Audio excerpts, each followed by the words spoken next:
History has seen countless empires rise and fall, but none left a mark as deep and lasting as Rome. From a small settlement on the banks of the Tiber River to the most powerful empire the ancient world had ever known, Rome's journey is a story of ambition, discipline, and unstoppable expansion. But Rome was not born an empire. It began as a village. According to legend, Rome was founded in 753 BC by Romulus, a warrior raised by wolves who would become the city's first king.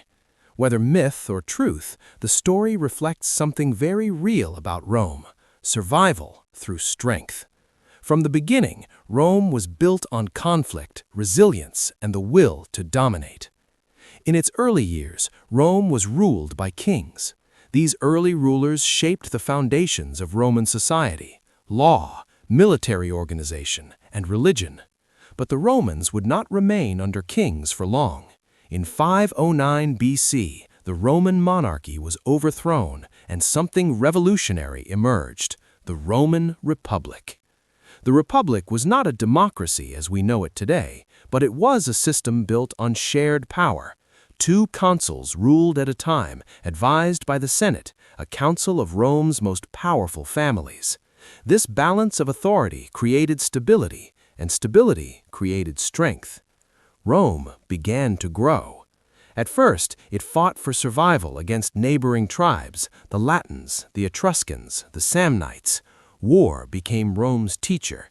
Each conflict hardened the Roman army, refined its tactics, and strengthened its discipline. Roman soldiers were not just fighters, they were builders, engineers, and citizens bound to duty to the state. Then came the wars that would change everything: the Punic Wars. Rome faced Carthage, a powerful empire across the Mediterranean. The struggle would last over a century. One name would echo through history: Hannibal. The Carthaginian general crossed the Alps with war elephants and brought Rome to the brink of destruction. For years, Rome seemed doomed. But Rome did not break. It adapted, it endured, and in the end, Rome destroyed Carthage completely. The victory gave Rome control of the Western Mediterranean.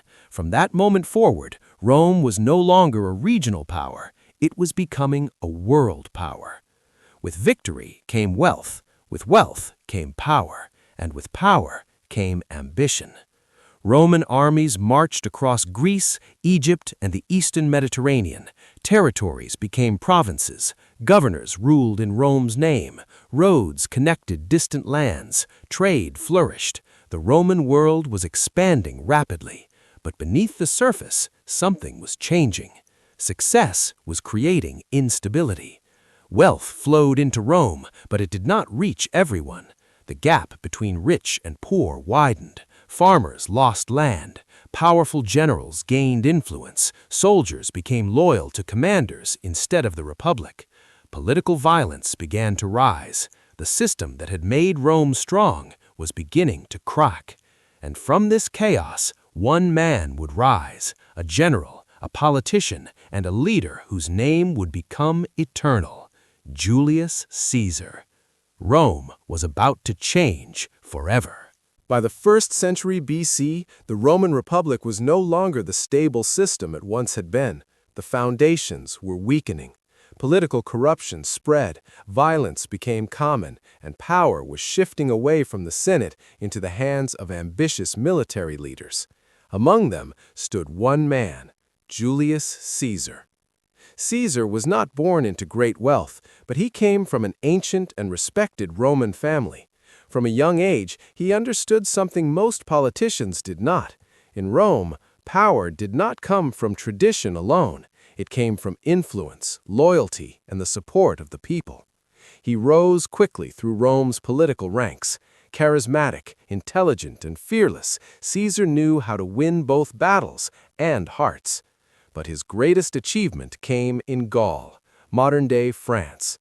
For nearly a decade, Caesar led Roman legions in one of the most successful military campaigns in Roman history.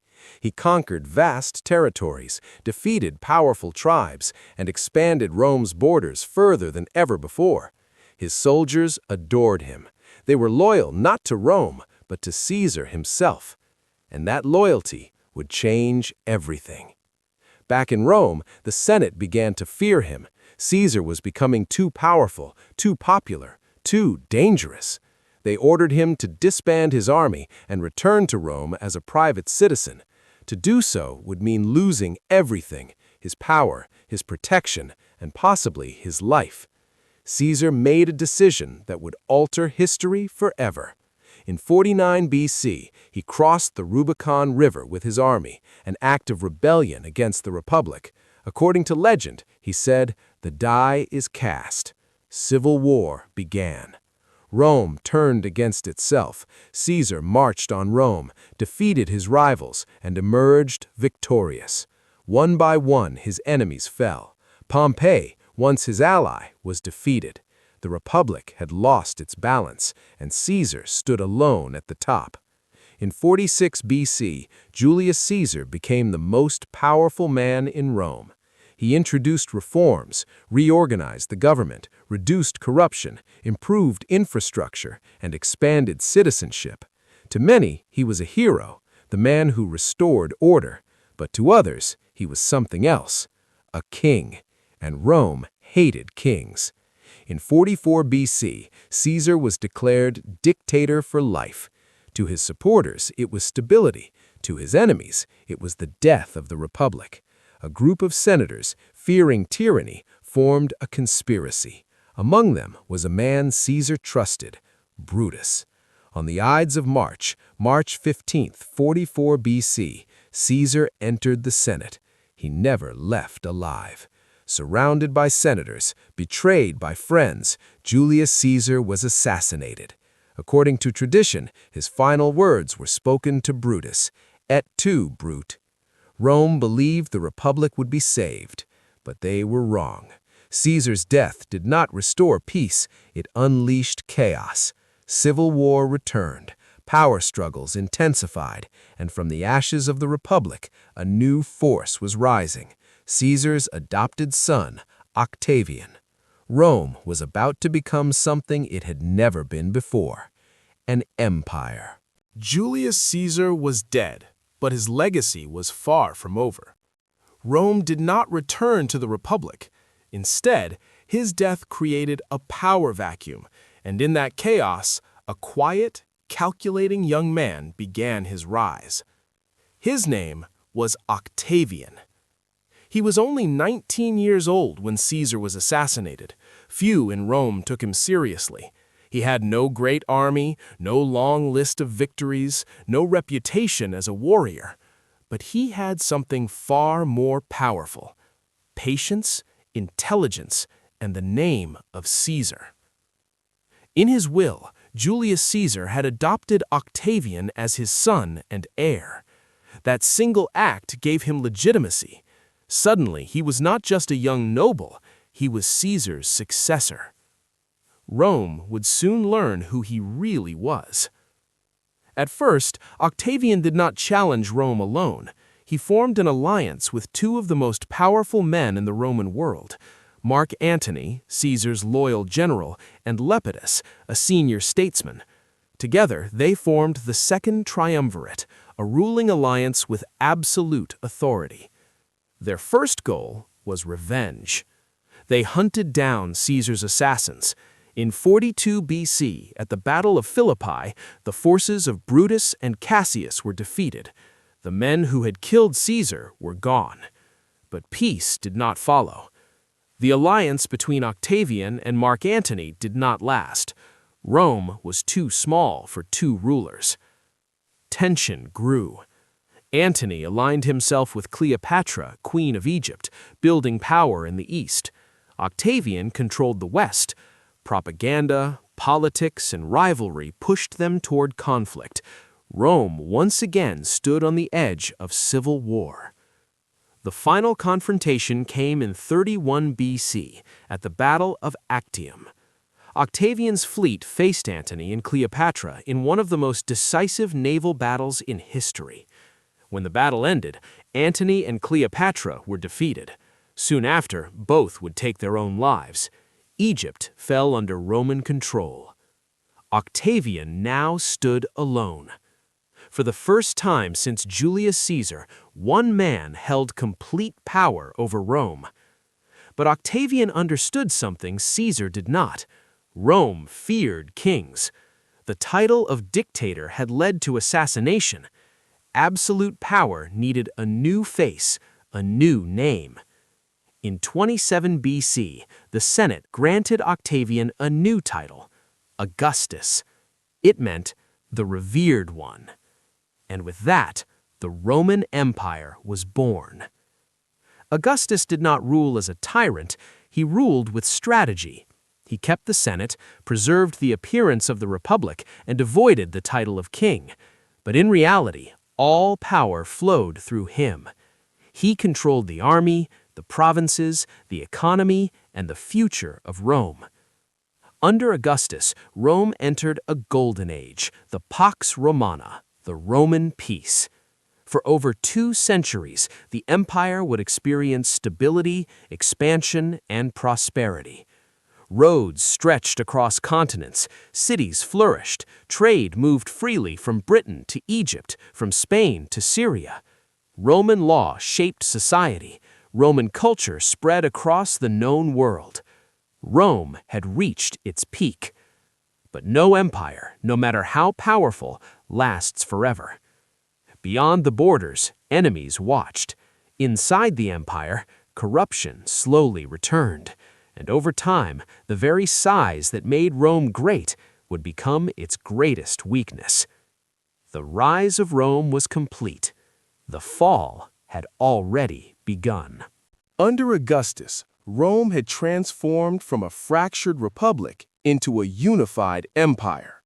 Stability returned, order replaced chaos, and for the first time in generations, the Roman world experienced peace.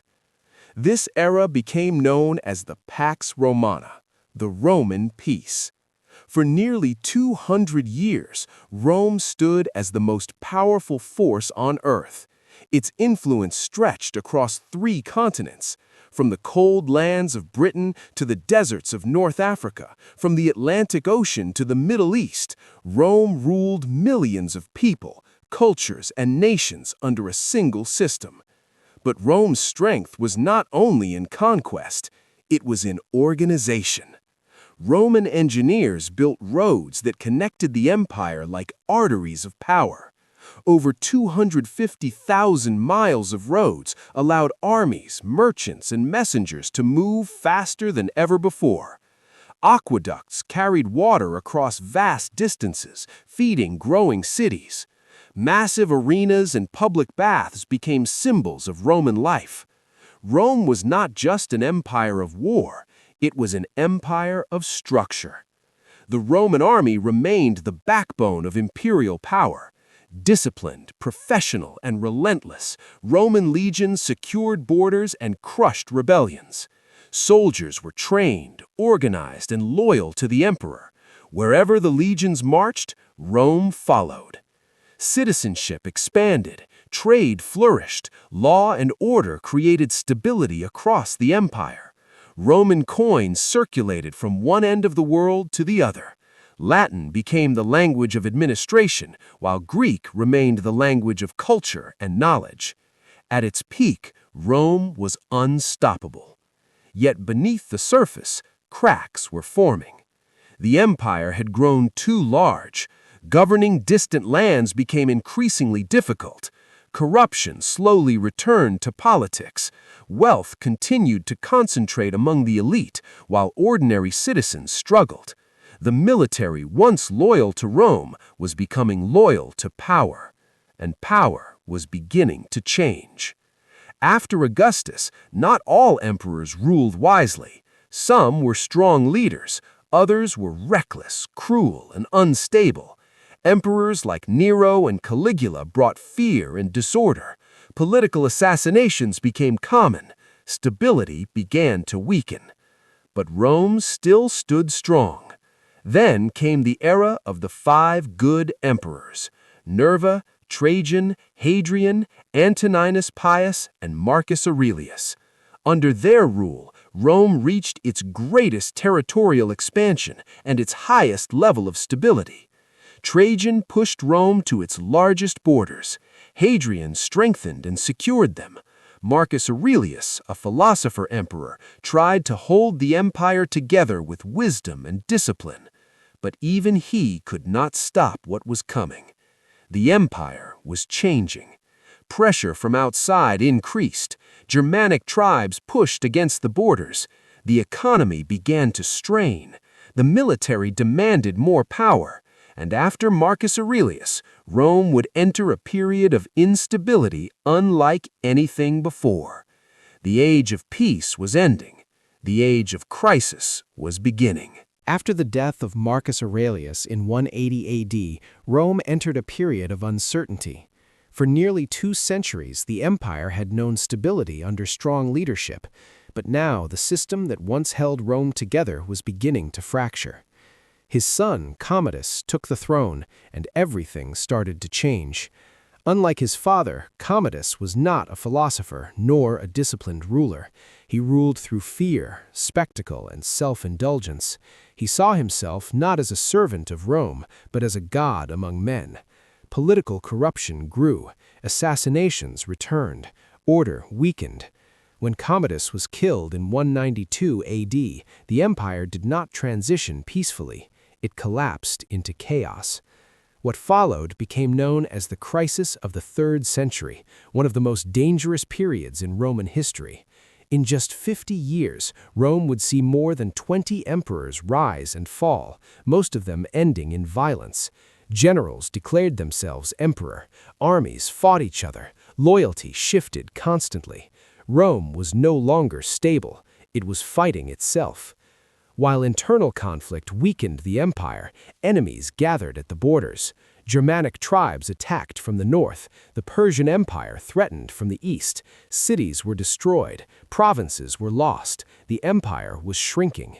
The economy began to break down. Trade routes became unsafe. Inflation rose sharply. The Roman currency lost value.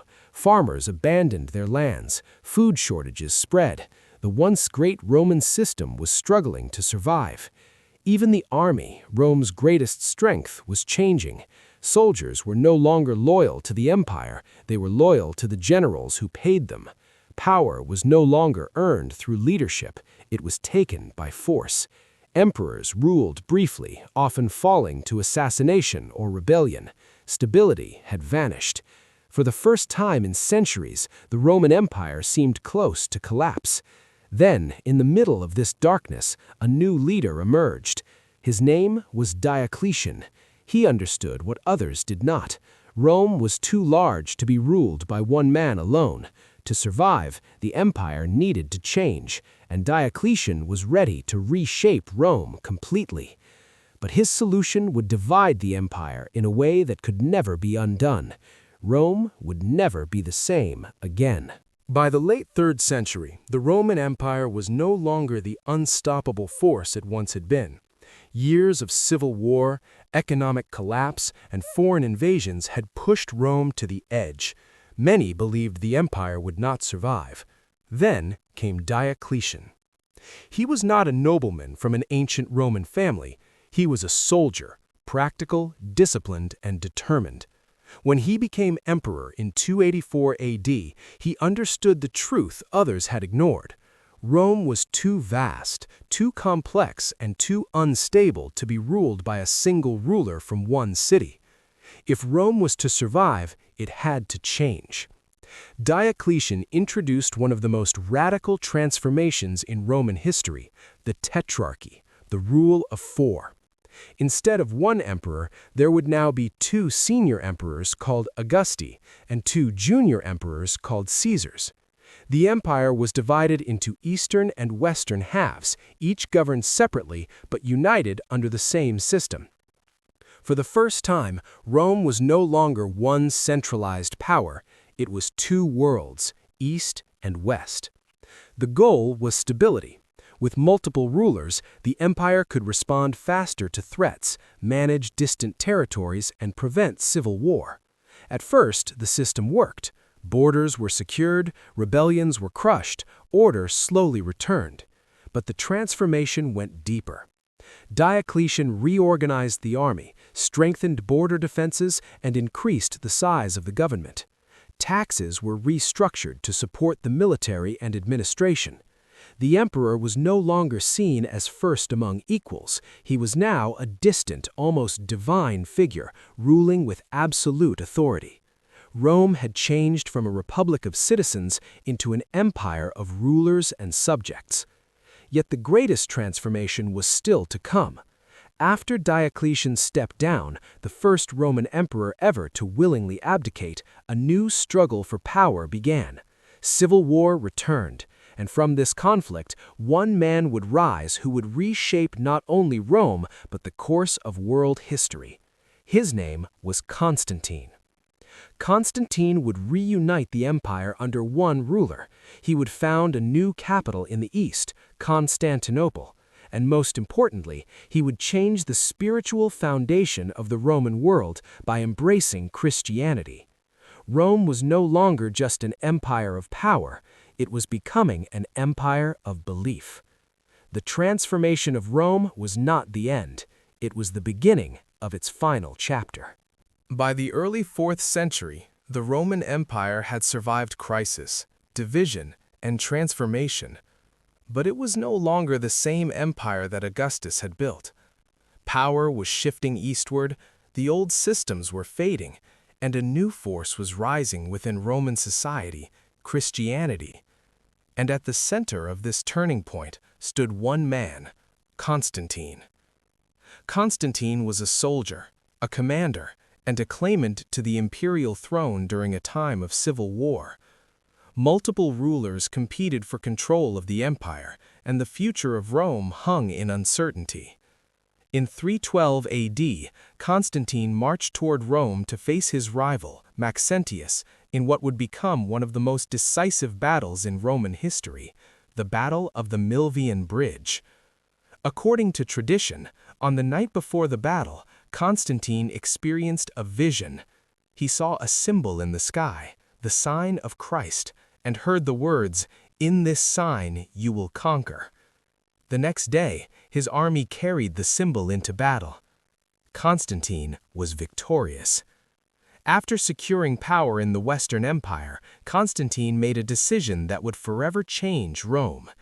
In 313 AD, he issued the Edict of Milan, granting religious tolerance across the empire and ending the persecution of Christians. For the first time, Christianity was no longer an illegal faith, it was protected.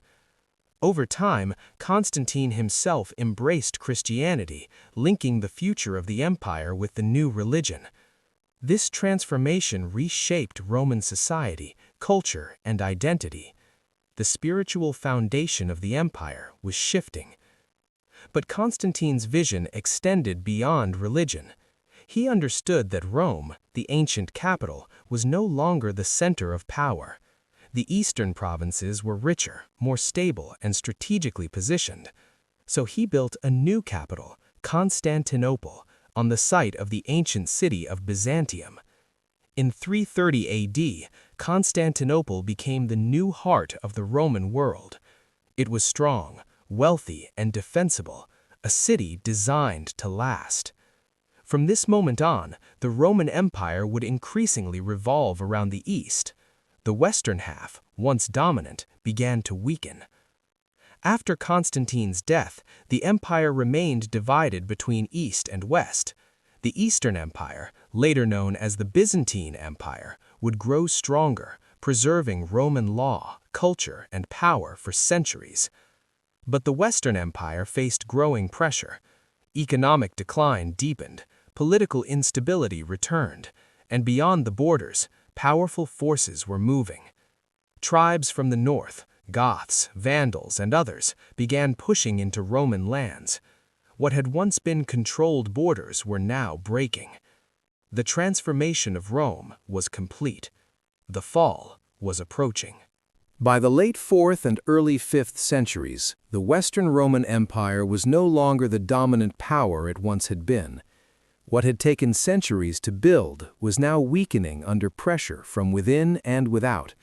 The system was fragile, the economy strained, and the army no longer invincible. Beyond the frontiers, entire peoples were on the move. The Goths, driven westward by the advance of the Huns, crossed into Roman territory seeking refuge. At first, Rome allowed them to settle, but poor treatment and corruption led to rebellion. In 378 AD, at the Battle of Adrianople, Roman forces suffered one of the most devastating defeats in their history. An emperor fell in battle, and Rome's aura of invincibility was shattered. From that moment, the borders were never truly secure again.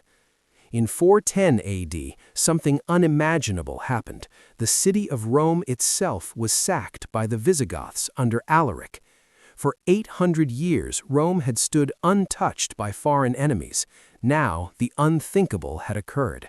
The psychological impact across the Roman world was immense. The eternal city was no longer eternal. And worse was yet to come. In 455 AD, the Vandals captured and looted Rome once more. The Western Empire was collapsing piece by piece. Provinces broke away. Authority weakened. Emperors rose and fell rapidly, often controlled by military strongmen rather than true imperial power. The Roman army, once disciplined and unified, had changed. Increasingly, it relied on foreign soldiers, mercenaries with shifting loyalties. Defense became fragile, control faded.